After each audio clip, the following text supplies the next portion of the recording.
जी के news मराठीमध्ये आपलं सर्वांचं स्वागत। तुम्ही पाहत आहात महाराष्ट्राच्या कुशीतलं जी के न्यूज मराठी।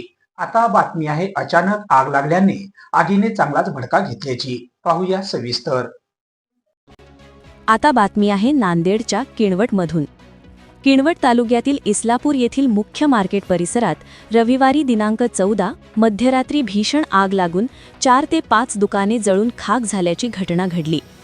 या आगीत लाखो रुपयांचे नुकसान झाल्याचा प्राथमिक अंदाज व्यक्त करण्यात येत आहे। मिळालेल्या माहितीनुसार रविवारी रात्री सुमारे 11:30 वाजताच्या सुमारास इस्लापूर मार्केटमधील एका दुकानातून अचानक धूर व ज्वाला उसळू लागल्या। काही क्षणांतच आगीने भीषण रूप धारण करत शेजारील दुकानांनाही वेढा घातला। या आगीत हार्डवेअरचे दुकान, हॉटेल तसेच चपलांचे दुकान अशा एकूण 4 ते 5 दुकाने जळून खाक झाली। आगीची माहिती वाऱ्यासारखी परिसरात पसरताच नागरिकांनी मोठ्या संख्येने घटनास्थळी धाव घेत आग विझवण्याचा प्रयत्न केला।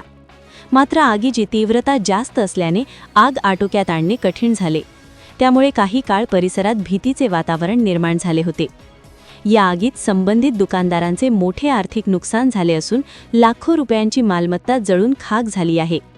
आग लागण्याचे नेमके कारण अद्याप स्पष्ट झाले नसून याबाबत पुढील तपास सुरू आहे। ब्युरो रिपोर्ट, जी के न्यूज, किणवट, नांदेड। तुम्ही पाहत आहात महाराष्ट्राच्या कुशीतलं जी के न्यूज मराठी।